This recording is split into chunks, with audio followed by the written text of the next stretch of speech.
Olá, muito boa tarde. Começa agora o programa Mercado Futuro. Eu converso com vocês aqui da B3, Brasil Bolsa Balcão, no Centro Histórico de São Paulo. Faça o hash feliz. Dê um like lá no Instagram, no Twitter, no Facebook. Vocês vão se cansar de eu pedindo like lá, hein? Então é bom ir logo, né, entrar nessas mídias e dar um like, fazer sua assinatura para ficar recebendo as fotos e informações sobre o programa nas principais redes, que agora eu estou agitando esse negócio. Bem, o programa de hoje é um programa especial, um programa com um conteúdo bastante complexo, macroeconômico, e ele está sendo feito porque eu li um artigo chamado Black Year, um ano, um ano ruim, digamos assim, fazendo uma tradução livre para o mercado mundial aí, especialmente no caso aqui, café. E eu li o artigo que eu vou colocar no meu site e talvez em outras mídias onde couber, no Facebook, por exemplo, e escrito pelo Celso Vegro, que é diretor do Instituto de Economia Agrícola, que vocês já sabem, é assíduo frequentador aqui do programa, não porque ele queira, mas porque eu chamo, que sempre são bons programas. E ele escreveu esse Black Year aí, que é um assunto sobre as relações comerciais no mundo tão complexas. Esses dias aí terminou uma reunião do G20, o grupo dos 20 países mais ricos do mundo, na Argentina. E o Celso, no artigo, refere-se a China e Estados Unidos, que estavam os dois presidentes na Argentina aí no último fim de semana de novembro. Então vou começar perguntando para o Celso esse negócio do G20 aí, se ele acompanhou e se isso pode mudar alguma coisa no artigo do Black Year. Boa tarde, muito obrigado. Ok, Regi, boa tarde. Prazer boa em tarde tê-lo aqui mais uma vez. Obrigado pelo convite, Regi. Além de pesquisador, é um bike man, adora andar de bicicleta. Mas diga lá. Então, Regi, a gente começou...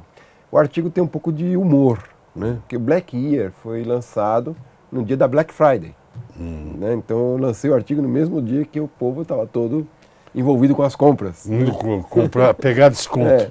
E eu fiz essa pequena brincadeira com o artigo, né? Mas a ideia era construir um cenário, Regi. Um cenário para 2019. Black Year, se referindo ao próximo ano. Ok. Né?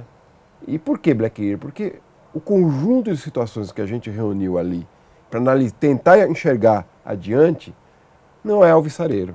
Não é alvissareiro. E a gente começou justamente por essa reunião, que eu escrevi isso a semana passada. Não tinha ocorrido a reunião ainda. Ocorreu agora esse fim de semana.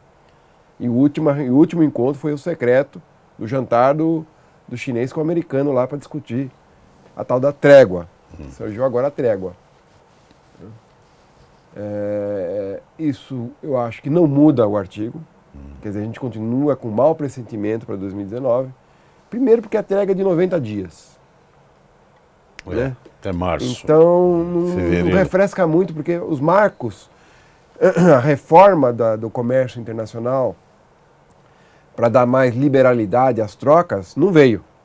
É isso que o mundo precisa para crescer mais. O mundo precisa de duas coisas para crescer mais. Petróleo barato, que é o que está acontecendo, e eu comento isso no artigo, como um ponto favorável para que o mundo cresça mais em 2019, seria um dos pontos mais favoráveis, eu diria. Abaixo preço do petróleo, a queda do preço do petróleo muito forte, né? Foi quase 35% só em outubro, em novembro, e uma maior facilidade para as trocas internacionais. Isso não veio. O que veio foi uma trégua de uma alíquota de 10% para 25%, que seria decretada pelo Trump unilateralmente a partir de 1º de janeiro. Né? Isso houve essa trégua, e sabe como que é, né? O resto, cada um que sai da reunião conta a sua versão, para atender os interesses locais. Então a gente não tem muita segurança do que foi efetivamente tratado e como vai ser depois de março. Como é que vai ficar depois de março. Né? Então eu ainda continuo bastante assim cauteloso com o clima para... E por que a gente trouxe a questão do comércio para falar de café, Regi? Por quê? dinamismo do comércio praticamente é irmão siamês de crescimento econômico. Um comércio internacional mais dinâmico normalmente induz um crescimento de PIB mais robusto em âmbito global. Verdade. Então, se você tem uma redução do comércio, como tem havido nos últimos 2 ou 3 anos, desde a ascensão do Trump, morreu o Bush, eu estou confundindo aqui, desde a ascensão do Trump, você tem uma redução paulatina de comércio. E isso vai impactar diretamente o crescimento econômico global. E isso tem muito a ver com o Brasil, que, pelo menos na área de agronegócio, é um dos maiores players, se não o maior, em várias commodities. Você me jogou a bola para a segunda pergunta que eu preparei lá em cima do teu artigo. Quer dizer, a China o crescimento do PIB chinês vem decaindo. E segundo os economistas que eu leio lá, Martin Wolf, do Financial e tal, é normal que caia, porque não ia ficar subindo 10 daí para cima.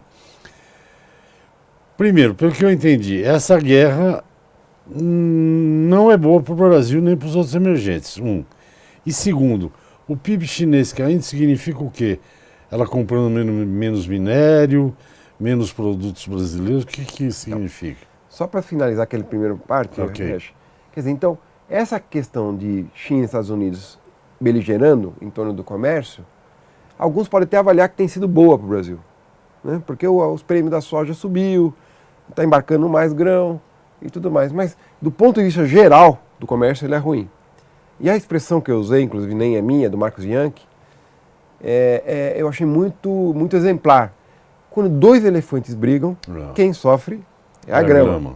Né? Então, essa visão que nós não podemos perder de vista. Quer dizer, eu li esse ditado num artigo do Martin Wolf. O mesmo ditado. Pois bem, então, eu li no do Yankee. Então, pois bem, estamos ganhando alguma coisa agora com soja, aparentemente, em grãos, né, em geral, e algodão, e arroz, outros commodities agrícolas e minerais. Mas isso não deve valer para todo o conjunto de negócios que envolve uma economia desenvolvida. Agora, voltando ao caso chinês, você tem razão. Manter um crescimento de longo prazo na taxa de 2 dígitos, isso não existe. Na história econômica nunca teve isso. Quer dizer, ele dura um certo tempo, depois naturalmente começa a estabilizar em patamares mais condizentes com a média da economia global. Né? Mas o que muda na China, Resch, é que até então, no passado, quem puxava o desenvolvimento econômico chinês era a indústria. Agora, 2/3 do atual PIB chinês é de serviços. Não é mais de produção industrial. E um PIB de serviços, Resch, ele demanda muito menos matérias-primas importadas do que um PIB puxado pela indústria. Essa que é a questão principal. Mesmo que a China mantivesse uma indústria, um PIB na faixa, ele vinha lá na faixa de 7, 8, já caiu para a faixa dos 6 e provavelmente vai terminar o 2019 já próximo do 6,2, quase 5,9. Quer dizer, já vai entrar na faixa dos 5. Para 2020, provavelmente já entra na faixa dos 5. Então, isso tudo, ainda mais movida pelo segmento de serviços e não mais pelos produtos industrializados, gera uma menor propensão a compras internacionais e mais demanda de produtos internos que circulam na própria economia, né? Numa economia movimentada, como a economia brasileira, né? Pautada pelos serviços e não mais pela indústria. Então, Resch, isso tem um reflexo muito forte na América Latina como um todo. Porque em âmbito global 1% do PIB da China equivale a queda de 1% no PIB chinês, equivale a 0,7% no PIB mundial. Agora, na América Latina é 1,2%. É quase o dobro, Resch. Então, para nós é um dilema muito grande a queda do PIB chinês. Eu não sei se ele seja substituído pelo indiano, mas não é o caso por enquanto. Né? E gerar uma queda tão forte para a Latinoamérica, principalmente porque é muito centrada em commodities. Né? O Chile lá no cobre, o Brasil nas agrícolas e nas metálicas, e também agora em petróleo, e todas as demais economias, Argentina, Venezuela, quer dizer, países que dependem muito dos commodities. Vamos a um intervalinho rápido? Eu converso com o diretor do Instituto de Economia Agrícola, órgão ligado à Agência Paulista de Tecnologia dos Agronegócios, Celso Vegro. Eu volto já. O assunto é bom demais, né? Até já, fique aí. Você acompanha o programa Mercado Futuro. Eu converso aqui com o diretor do Instituto de Economia Agrícola, Celso Vegro. Ele escreveu um artigo Black Friday, está explicando para a gente aqui.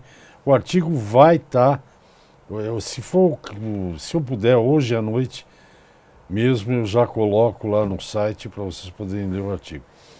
E um outro ponto que o céu, pelo que o Celso escreveu, não é que está fechado por uma tempestade, mas está cheio de nuvem. Ele já falou de algumas nuvens. Uma nuvem também que está passando aí, quem lê jornal econômico acompanha isso, como eu faço, tem uma ameaça uma nuvem que paira sobre os emergentes, que é a famosa taxa de juros americanas. Estava a dona Janet Yellen, agora é o Jeremy, e parece que vai ter em 2009 aumento da taxa de juros americana. Como eu não sou economista, a minha explicação é muito fácil, muito rápida. O Celso vai explicar mais detalhadamente. Melhora a taxa de juros americana, ninguém vai botar dinheiro em real, nem em peso argentino, que corre risco de tomar um default, calote. Volta para os Estados Unidos. Grosseiramente é isso, mas vai ter aumento da taxa de juros. Então, o Fed americano, que é o nosso celular Copom aqui, né, que estabelece a taxa de juros é o Banco básica, Central, né? A taxa de juros básicas da economia americana, já sinalizou que pretende fazer novos aumentos da taxa de juros, pelo menos 3 ou 4, ao longo de 2019. Cada aumento desse torna mais atrativo para o investidor estrangeiro tirar dinheiro dos países, do resto do mundo, e recentralizar nos títulos americanos, devido à segurança que proporciona esse título. E isso, Resch, acaba pressionando muito o câmbio, né? Ou seja, o dólar se valoriza demais com essa história de você tirar dinheiro do resto do mundo, voltar esse dinheiro para os títulos americanos, as demais moedas passam a se desvalorizar frente ao dólar, né? E o dólar se fortalecer. E isso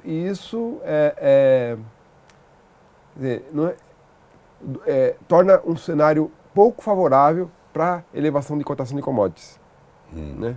Ao contrário, um dólar mais forte, geralmente commodities mais baratas, né? E não vice-versa.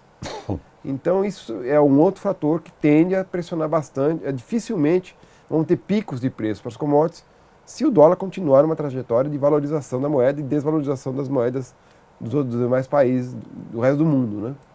O Brasil está um pouco blindado nessa história, Resch, porque com o novo governo que se anuncia e tendo em vista as políticas liberais que se pretende adotar, há uma expectativa de um grande ingresso de capital internacional no Brasil. Eu nunca falei no artigo eu não falei disso, mas posso falar agora para quem está nos assistindo, que as privatizações e as desregulamentações, principalmente de importações, né, desonerações das importações e as privatizações, serão fatores muito relevantes no ingresso de capital internacional no Brasil, que pode, eventualmente, manter o real mais ou menos pouco desvalorizado frente ao dólar. Ele vem vindo numa desvalorização, chegou a logo após a eleição, chegou a 3,70, voltou para 3,90, né? Mas para o ano que vem se prevê que esse dólar fique mais, o real fique um pouco mais valorizado em função do forte ingresso do capital internacional. Por outro lado, também isso não está no texto, Resch, o que eu falei anteriormente está, o que eu vou falar agora é que não está. Me parece que as privatizações não vêm agora em 2019. Quer dizer, o Guedes vai tentar fazer um pibão em 2019 para valorizar as empresas públicas brasileiras, para aí sim iniciar um ciclo de privatizações. É uma boa estratégia. Me parece isso que vai ser adotado. Então não esperaria grande volume de privatizações logo em 2019. E sim depois que conseguir um pibão. O que é um pibão? Algo em torno de 3. O Brasil que sai de 2 recessões bravíssimas e crescimento pífio nos 2 anos seguintes. 1%. Coisa ridícula, porque o Brasil precisa de 4% ao ano. Menos que isso é ruim para o país. O mínimo que o Brasil precisa crescer ao ano para gerar emprego e dar bem-estar para as famílias e para todos que aqui vivem é 4%. Menos que isso, vamos ter problema, né? Então, para crescer 4%, ainda precisamos mais coisas, né? Então, precisa o Estado passar com mais na área de regulação e menos na área de produção, né? Que é o caso da estratégia das privatizações. Mas voltando, então, aos juros do Fed, essa que é a análise. Então, um fortalecimento do dólar não é bom para o mercado de commodities, consequentemente, não é bom para o mercado de café. Claro, no fundo a gente está falando isso. O que me impressiona um pouco, você também tocou nisso no teu artigo, é que o Brasil, fazendo parte do Mercosul, eu não vou falar o que o Guedes falou lá, que o Mercosul não é prioridade, mas eu sempre tive restrições em relação ao Mercosul. Sempre achei que o Brasil era prejudicado pela Argentina, enfim. Isso é minha opinião pessoal, não é dele, nem a do Guedes. A do Guedes é outra. Mas o Brasil não consegue acordos comerciais, né? Nem com a União Europeia. Eu acho que é por causa dessa chatice desse Mercosul. Eu posso estar enganado, como eu me engano sempre. Mas o Brasil não consegue fazer acordos, né? Isso também atrapalha o mercado de café, é evidente. A falta de acordos multilaterais do Brasil também cria bastante obstáculos, né? Porque os outros países que compram a gente na ausência de acordos multilaterais, que o Brasil não possui, acho que 2 ou 3 possui aí, agora fez algum recente com o Chile, né? Tem que seguir as regras do Mercosul, que são bastante engessadas, né, para o comércio nacional. Então, o Brasil, acho que teve uma atitude muito paternalista dentro desse bloco, né? Aceitando sempre as questões conjunturais dos seus sócios. E isso prejudicou muito nossas possibilidades. Veja bem, Resch, não é mais possível o Brasil ser a 10ª, sei lá, 8ª ou 9ª economia mundial do mundo, né, com as 2 recessões, não sei como é que caiu. Deve estar em 8ª ou 9ª. Não é por aí. Né? E participar no 26º lugar no comércio internacional. Tem algo errado aí, não tem? Quer dizer, a 9ª economia do mundo, a 8ª ou 9ª, deveria estar pelo menos entre as 10 maiores exportadores e importadores, quer dizer, um comércio nacional entre os 10 maiores, contando importação e exportações, né? Entre os 10 maiores do mundo também, e não é o caso. Devido ao quê? Devido a essas coisas do Mercosul, ao excesso de barreiras tarifárias e não tarifárias ao ingresso de produtos no país, é um país fechado, semi-autárquico, né?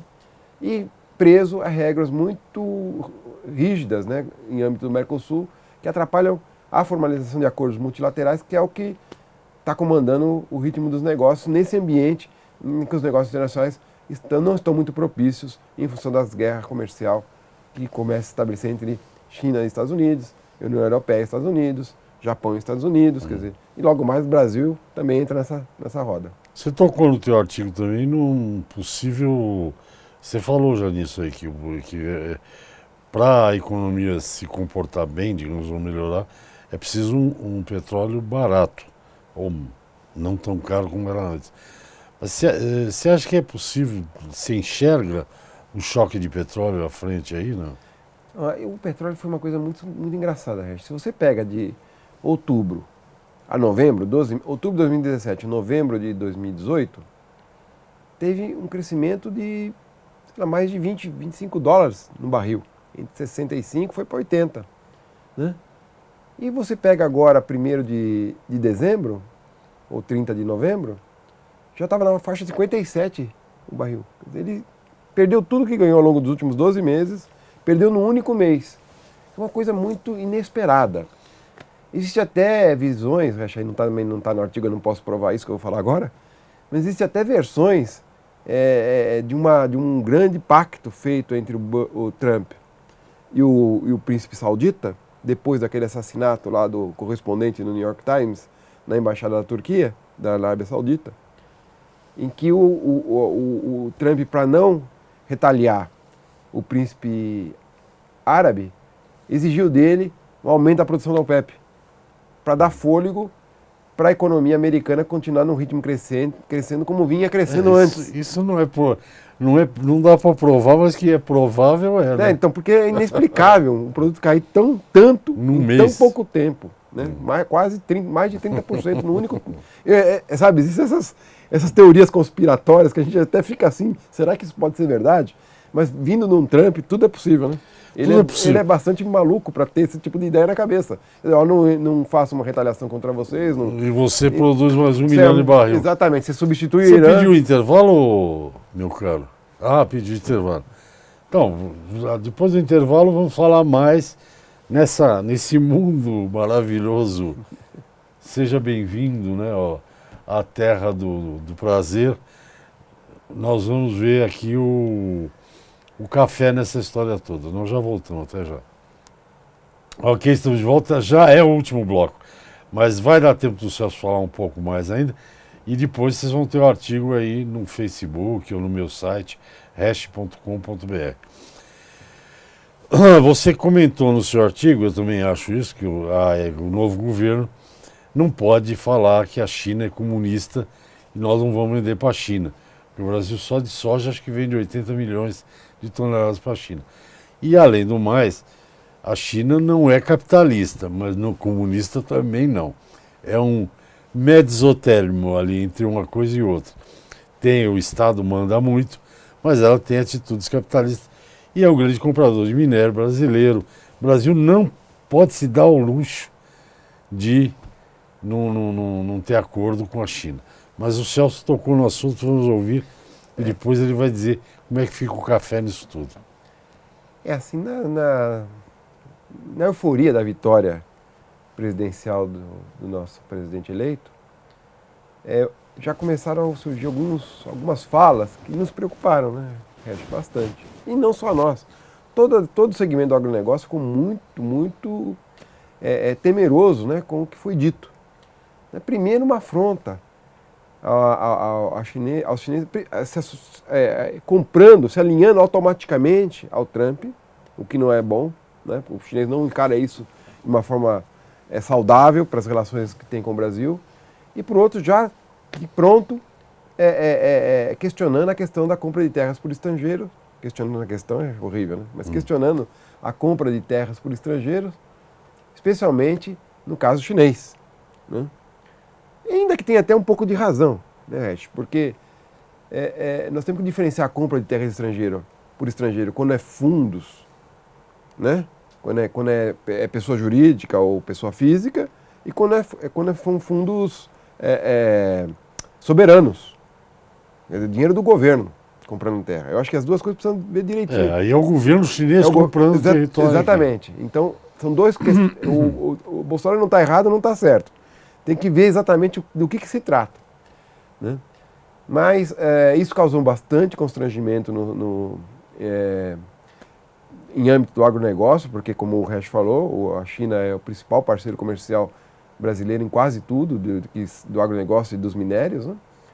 E depois também a declaração de que vai mudar mesmo a embaixada de Israel de Tel Aviv para Jerusalém, para acompanhar o que o Trump fez, e já causou, né, a suspensão da visita do premier egípcio ao Brasil. E nós sabemos hoje que o Oriente Médio e aquele norte da África tem cada vez mais comprado proteína no Brasil. O Egito acho que está entre os 5 primeiros compradores de carne bovina. Turquia. Então esse povo tem comprado muita proteína animal brasileira, seja ela frango ou bovinos, né? Ou suínos. Suínos, e isso já, né, o próprio Irã já causou bastante ruído também, que é um medo muito grande de que, ao tomar essa atitude, o Brasil seja substituído por outros compradores, por outros fornecedores, no caso até temos a Argentina aqui do lado, em função dessa decisão de mudar de embaixada, e parece que já foi tomada. Eu vou te cortar, eu acho que não é o que mantém aquele cenário de Black Year. É mais um componente do Black Year. Eu vou te cortar porque já temos 4 minutos de programa e temos que botar o café nessa história toda. Então, café, e o café nisso tudo? Se eu entendi, o café não vai ter coisa de preço muito alto não, vai ficar nesse rame-rame aí. Ele participa de todo esse ambiente que a gente construiu aqui. Todo esse desenho político, econômico e que a gente desenhou até agora, o café está ali inserido. Ele não está fora, ele está ali inserido. Portanto, ele se ressente desses fenômenos. Ele tem uma certa blindagem, inelasticidade da bebida.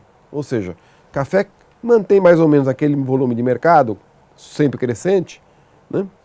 Independente da situação econômica mundial. Né? Quer dizer, mais desemprego, menos desemprego, cresce a mesma coisa. Mas, de toda forma, Resch, temos que lembrar que o Brasil sai de uma super safra, né? 60 milhões de sacas, 59,9 Conab, 63 USDA, e deve ir para uma safra de 57, 58 milhões de sacas agora, com a recuperação do Conilon no Espírito Santo. Então nós estamos com recomposição de estoque, nós tivemos recomposição de estoque, essa safra brasileira ajudou a recompor estoque. Vamos ter uma outra safra, que era para ser uma safra de baixa, mas ela é muito alta. Vem surgindo novos plantios, não só no Brasil, Estão dizendo que o Vietnã pode chegar a 32 milhões de sacas. Então, Resch, é difícil a gente imaginar um cenário para café de otimismo. Eu diria para você o seguinte, como eu falo no artigo aí, se realmente a equipe do Guedes permitir a importação de café, como tudo sinaliza que vai acontecer, provavelmente vai ter uma estilingada momentânea de cotações e o cafeicultor deve fazer sua posição nesse momento.